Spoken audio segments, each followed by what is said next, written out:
Hello, I'm Adrian Belding. I'm the Director of Retirement Strategy at Dunstan Thomas, and I'm here today in a very cold Carnaby Street in London as part of Dunstan Thomas's research project into the attitudes of millennials towards savings. So what is it that we mean by a millennial? Well, demographers differ a little bit, but we've taken the definition that a millennial is somebody who reached adulthood in the early years of the third millennium. So it's vitally important for pension providers to look differently at this new audience. So we've set out deliberately to research what is it that the younger generation, the millennials, now want from savings, and how do they want providers to engage with them. We've done both an online survey, taking the views of 1,000 millennials, and we've also gone out on the street here in London, also in Liverpool and Bristol, to hear straight from their mouths what it is that a millennial wants from their savings institution. That you should be start saving when you're mid-20s, at least, even if it's a couple of pennies to a couple of pounds. It doesn't matter, at least you have started. That's all that matters. I recently opened a savings account actually with NatWest a few months ago. In terms of actual savings, it's just £20-30 at the end of each month to go towards my holidays in the summer. There isn't a lot of loose cash or things like that, so taking that kind of concept of loose change and electronically storing it is, I think, a really good idea. You have to go out and find it yourself, and you'd think for the amount of money that you're spending at university and the amount of debt that you'll accumulate at the end of it, there's kind of not enough guidance out there to help you and instruct you what to do. I'd like a savings account that was flexible so I could access it when I wanted to, because there's certain things like travelling that I'd really like to do.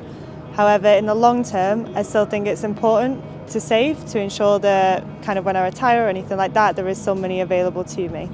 I put my rent money for the term into a savings account, and then I slowly put that into my account when it's due, just to kind of help me know what I've got left to spend on, like food shopping and bills and that kind of stuff.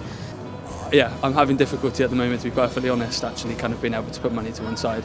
But when I do, it's often for kind of small purchases, so maybe like electronics or kind of a laptop or that kind of thing, things I would need for my job.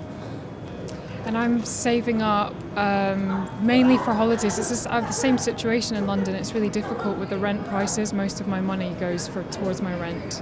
I think it's going to be very difficult, to be honest. Without parental support in terms of maybe with a deposit, property prices in London are just so sky high that for someone like myself, not earning a great deal of money, it's incredibly difficult. We've noticed a trend that people would like more accessible information online, and also people like the idea of micro-investing. And now for some good news. Our research has shown that regular saving amongst millennials is commonplace. 62% of millennials are making regular savings, and the amounts are sizable. The median number is round about £100 a month being saved. So I like to put maybe about 25% of my paycheck towards savings, and I often have a short-term savings and a long-term savings. My short-term savings are for stuff like holidays, luxury items like going on spa days and stuff like that. I've personally got an ISA. My wife has an ISA as well, and we have a joint account. So we save our own in each way, and then any extras we put into the joint account. I'm always saving for things. Last time I saved up, I bought the camper van. Now I'm currently saving up. I'm looking to save up money. I need to get a deposit together for a house, and also saving up for a new mountain bike. I'm saving about £500 a month. That was sort of pushed on me by the fact that my bank account requires it. I don't save money for any particular projects. I just think that it's generally worth keeping hold of as much as possible, because I know at some point I'll be older and won't be working, or since I'm self-employed, might not be working next week. There's every possibility. We're planning our wedding, which is next year, and we're saving for that at the moment, but also long term we're hoping to buy in the next 2 or 3 years, so we're saving for our deposit as well. Every month we each put in £400 into our savings bank account. Our research also showed a great demand for small saving. That old age equivalent of the jam jar on the mantelpiece or the piggy bank, which took the small change at the end of the day. Millennials love it, but they want to modernise it. So they want to turn it into an app on your mobile phone payment system that sweeps up the loose change from a transaction or the loose money at the end of the day and puts it automatically into a savings account. Here we are on the streets of Bristol, interviewing millennials aged 23 to 36 about financial matters. Let's see what happens. Most people my age think of investments, they tend to think you've got to spend loads of money. So Microinvest is a good idea because you spend little bits here and there. So I'm currently doing it with an app on my phone at the moment. It tells you how much you've got on the app there, and then when you spend on your card it comes down there. So then you click on that and then it'll say save £2.50 and then it goes into your little pot there. And then every Wednesday they take it, they put it into your account up there, and then they invest it into commodities. If it wasn't for the app with Yorkshire Bank, I don't think I'd still be with them. It's actually called B. It's a separate entity to the Yorkshire Bank. You can save in multiple pots, so you can save a holiday pot, a savings pot. You can set how much you want to put in a month, and it will tell you how much you need to put in each month to save that amount. It's quite seamless. You can set pays up really easily. You can also set up a kind of rolling payment to each payee as well, so for rent and things like that it's quite easy to set up. One of the reasons why we chose our workplace pension provider, which is Aegon, was because of the technology online that they could offer us, and that became the differentiating factor. It is a very simple tool that you could use online and consolidate your finances if you choose to, but also it's just an easy way to see your investments in one place. We've been asking millennials about the Lifetime ISA, the new savings initiative that kicks off in April 2017. Online, we found a reasonable level of awareness about the Lifetime ISA, but when we got on the street, we found very little understanding of it.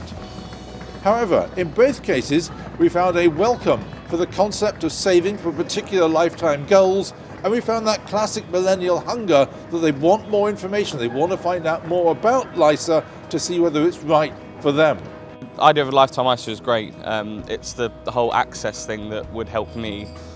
So knowing I'm putting this money into the ISA and I can't access it unless it's for a house or for the retirement would be perfect, because again it stops you spending it on things you don't need. Each month I'm putting aside roughly £500. She works as a teacher and I get paid weekly, so it's hard trying to do a balancing act, but yeah, around 500 myself, and she's putting about 300 aside. I have heard about it. I can't describe it in detail, no, because, well, the UK savings options, long-term pension and ISA options, the policies are changing around it every day, right? And so what I tell you now is probably not going to be accurate in 6 months' time anyways, because it's in the process of being redefined. In an ideal world, I guess, especially with young people, especially with millennials, I think paperwork, long-winded letters can be too much for them to understand.